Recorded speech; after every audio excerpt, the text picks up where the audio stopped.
How are you doing? Hello, yes.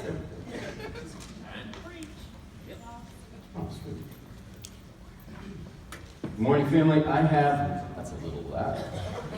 That's how they keep me from yelling. They just turn the mic up so loud. This morning I have a short-ish SERMUNIon for us.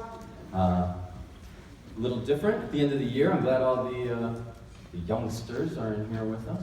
So hopefully this keeps their attention, but also is moving for us old people. I know it's harder to get us convicted than it is to keep them entertained. But the title of my lesson this morning is Happy New Year. And yeah, it's the last service of the year. Just like, where did 2019 go? This is a common thing that we say to people. Happy New Year! And some of us, you don't know if next year is going to be happy or not. A lot of people said this to you last year, and some of us didn't have very happy years in 2019. That's just the reality of life. My hope is actually to give you one of the secrets to a happy new year, to living a happy life. What is that secret? Here's the problem. I'm going to tell you what it is, and when I say it, you're going to be like, really, that's it? Oh, wow. There's more to that, right? And the sad thing is, no, there's probably not more than that. That's what it is. So when I get there, just know, I warned you ahead of time. It's surprisingly simple. So let's get into this. So the word happy. There's a few versions of happy in the Bible. There's a few versions of the Greek for happy. You got to be careful whenever the preacher starts talking about Greek words. But the one we're going to look at today is this one. And you probably can't read that because you don't speak or read Greek. But that word is makarios. Makarios is a very important word. Everybody say makarios. Makarios. Yeah, because you're going to hear me say it a lot by the end of this sermon. Makarios is a very interesting word. It means happy, but it doesn't mean happy the way we mean happy, because in America, in English, happy has kind of like a very simple definition. And when you're happy, you're smiling, you're not experiencing pain or suffering, then you're happy. Makarios is a little different than that, and I want to read a passage from a book about the word makarios. The Greeks had a word for the feeling when one is happy, makarios. It is a feeling of contentment, when one knows one's place in the world and is satisfied with that place. If your life has been fortunate, you should feel makarios. We use idioms in English to try to approximate this experience. We'll say things like, my life has really come together, or I'm in a happy place, or I'm in my happy place. Life has been good to me. Now, when we say those things, we're not really discussing the details of our life, right? We're kind of trying to communicate a feeling. We're trying to describe what we feel inside. Happy sounds trite, so we avoid just saying, I'm happy, but we use these broader phrases to describe what we're feeling. What we actually are is makarios. Since English doesn't have a word for makarios, translators of the Bible struggle with it. Like, what do we do when the Greek authors, when Matthew or Mark, or when they say makarios, what do we put there? Because if we just put happy, that's going to sound weird. People are going to feel weird about translating it that way. What do you call it when you feel happy, content, balanced, harmonious, and fortunate? Well, we've concluded that you are blessed. Thus, our English translations say blessed, or we get extra fancy and we say blessed. Blessed are the peacemakers. Unfortunately, this introduces another problem. The English language likes clear subjects for our verbs and verbs for our subjects, and we like things to make sense. So when I say blessed or blessed are the peacemakers in Matthew 5:9, everybody then makes that connection. They turn that into almost like an if-then statement. Well, I want to be blessed. Who does the blessing? God does the blessing. I want to be blessed. How do I get the blessing? Oh, then I have to become a peacemaker. If I want the blessing, I've got to be a peacemaker. That's not what Jesus was saying. Jesus meant, if you are a peacemaker, then you are in your happy place. Your life is coming together. Come on, man. You feel fortunate, content, happy, blessed. And so, this is our problem when we're reading the Bible in English, okay? We have a hard time trying to figure this stuff out. Makarios. So, when we read that, blessed are the whatevers in the Beatitudes. We're going to look at those in a little bit. But it's literally the Greek. Makarios are the such and such. And this is just a shameless ploy to get children to like me. But this is Baby Yoda. You know what's funny is that I do a lot of, when I look at a verse, and I, like on Bible Hub, you can go and look at the Greek, and it literally just lays it out word for word. And it's literally like reading Yoda talking, because it says words out of order. And so you have to kind of do a Yoda translation when you're reading Greek to English. And so, as Yoda gets older and he turns into old man, I know that's not really Baby Yoda, but when Yoda says stuff, you know you have to like switch some words around, right? Okay, so this is now my Yoda translation of the Beatitudes, all right? In the Beatitudes, instead of reading it, blessed are, let's put the Makarios after the description, okay? The poor in spirit are Makarios. Those who mourn are Makarios. And it's not like an if-then statement. Like, if you want to be blessed, you have to do this thing. And that's sometimes how we read that verse. But that's what Jesus is describing. Now, we could substitute Makarios for happy. The poor in spirit are happy, for theirs is the kingdom of God. That makes sense. The people who mourn are actually happy because they're comforted by God. And so this is my little Yoda translation of the Beatitudes. And the emphasis is on, well, how do I get to be Makarios? Well, here are all those like qualifiers. Here are the people that Jesus is saying are Makarios. These are the people, when you find these people in life, you're finding someone who is content, fortunate, happy, in their happy place. Their life has come together. They are blessed. But when we use that word, it kind of carries some weird baggage with it. We're like, I want to be blessed. So what do these people have in common? We could dissect this for months. We could talk about every single one of these and break it down to the nitty-gritty, but if I could sum up all of these things in one very simple sentence that I hope that we can take away, it is simply this. These people here care more about than just themselves. They care about more than just self. And this is probably the modern American plague, the plague of self. Us, me, what I feel is the most important thing. And if your influence in my life makes me feel any of these, well, then I might have to shut you out of my life. So this is where my warning, this is where I'm going to preach right now to you guys. Some of you haven't felt happy.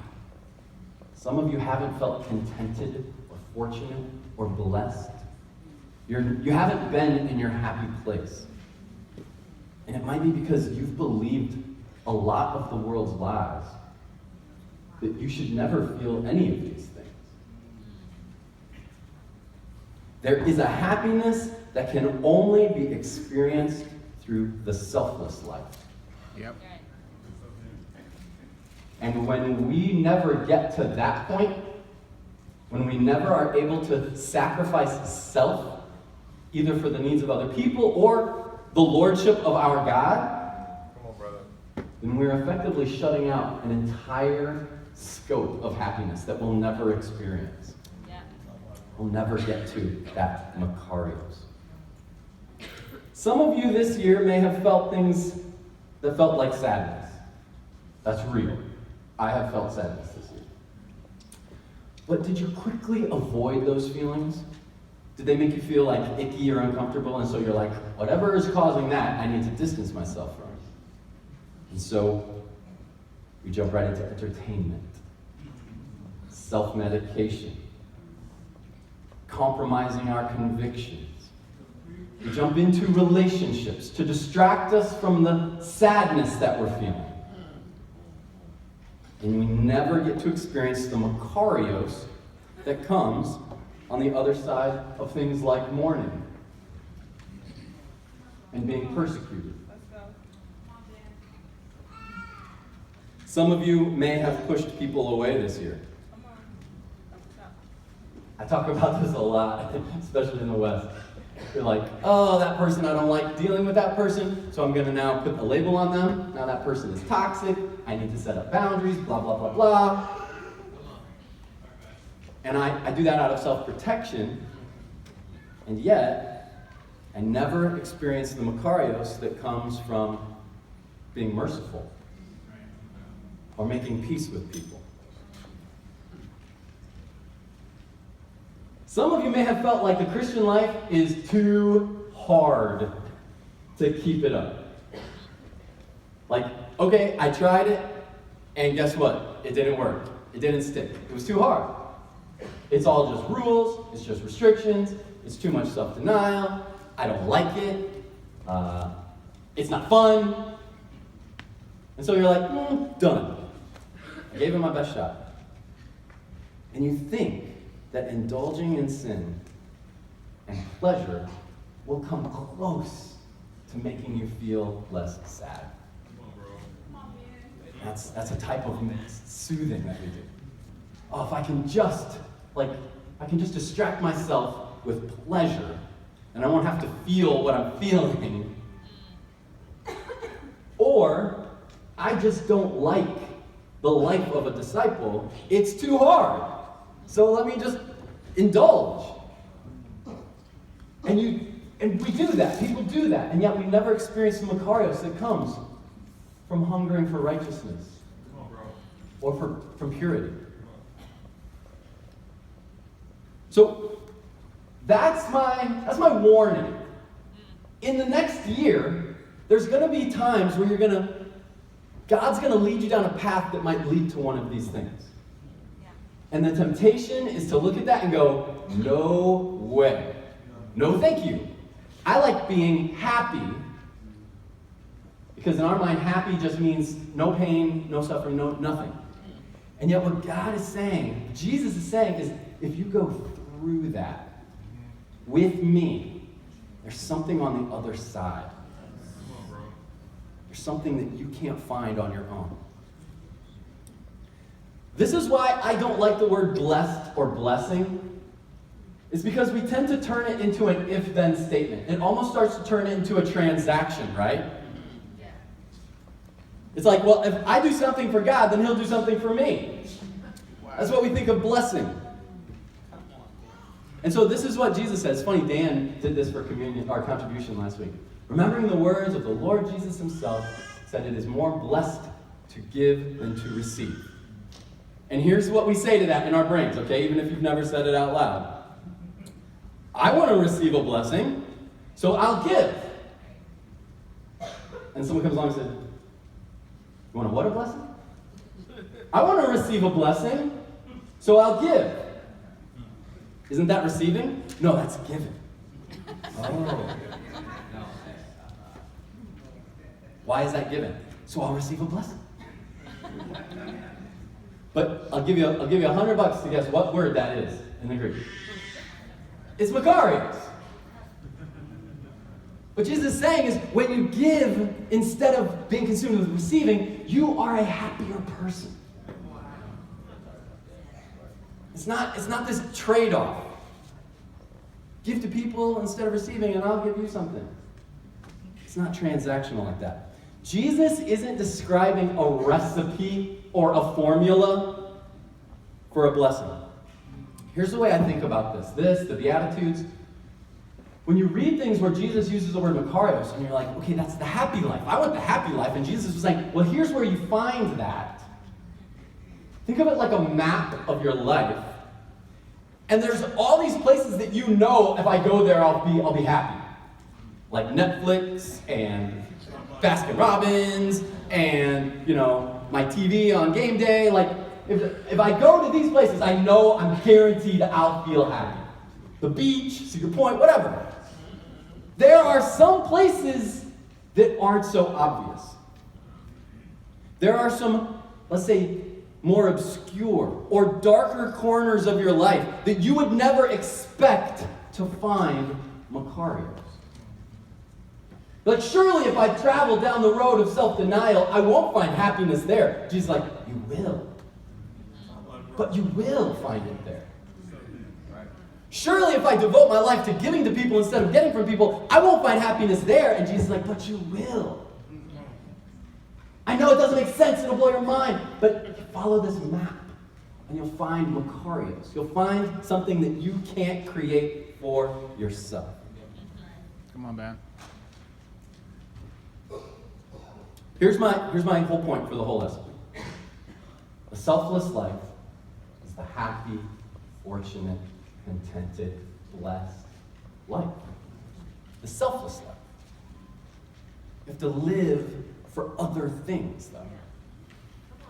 That's what I'm saying. You're like, is that it? I'm like, yeah, that's it. The selfless life is the happy, contented, fortunate life. Do you want a happy new year? Do you want to find a makarios in the new year? At the end of next year, do you want to say, man, I feel like my life is coming together. Man, I feel like I'm in my happy place. Does that mean that everything went your way? It doesn't. Does that mean you avoided pain and you never mourned? No. Literally, it says, happy are those who mourn. The people who mourn are makarios. Focus on things outside of self. That's my recipe for a happy new year. Focus on things that aren't about you. Now, some of that is going to be people. Serving, loving, giving to other people. But some of it is going to be God. Serving, loving, giving to God. Some of it is going to be recommitting your lordship to Jesus. Putting yourself under the lordship of Jesus and stop pretending that you're the only one in control of your life. So as we take communion, I want to remind you that Jesus said this. He said it because he lived it. He didn't live for himself. Self was not the center of Jesus' mission in the gospel. He obeyed his Father, and he worked for you, me. He does. And here's where that is. I love this one. Matthew 20, 25 to 28. Jesus called them together and said, you know that the rulers of the Gentiles lord it over them, and their high officials exercise authority over them. Not so with you. Instead, whoever wants to become great among you must be your servant, and whoever wants to be first must be your slave. Just as the Son of Man did not come to be served, but to serve and to give his life as a ransom for many. What Jesus is saying is here, you know how selfish and greedy and power-hungry the world is. That's obvious. You know it. Everybody sees it. We're not supposed to be that way. And I'm living like this for you. And so when Jesus then says, living that life will help you find makarios, it'll help you find that happy place, you can trust him because he did it. He's not telling us to do anything he didn't himself do. Amen. As I pray, and as we commune, I want us to think about, can we really have a happy New Year? A Macarios New Year. Amen? Amen? Let's pray. God, thank you so much for the most amazing gift. We've been celebrating gifts, and we know that Jesus is the most perfect gift. And Father, I pray that we can heed his direction, his insight and advice on how we could truly find that joy and happiness in our lives. And in the same way that he gave up his life and laid it down for others, I pray that this year we can lay our life down, both for you and for other people around us. Help us to avoid all the traps that are going to be set for us this year, that are going to make us want to abandon this promise of joyful, fortunate, contented blessing. And help us, when we feel those things, help us to remember Jesus and his sacrifice. And that we can then channel his strength into living a life that is pleasing to you. We love you, and we pray this all in Jesus' name. Amen. Amen.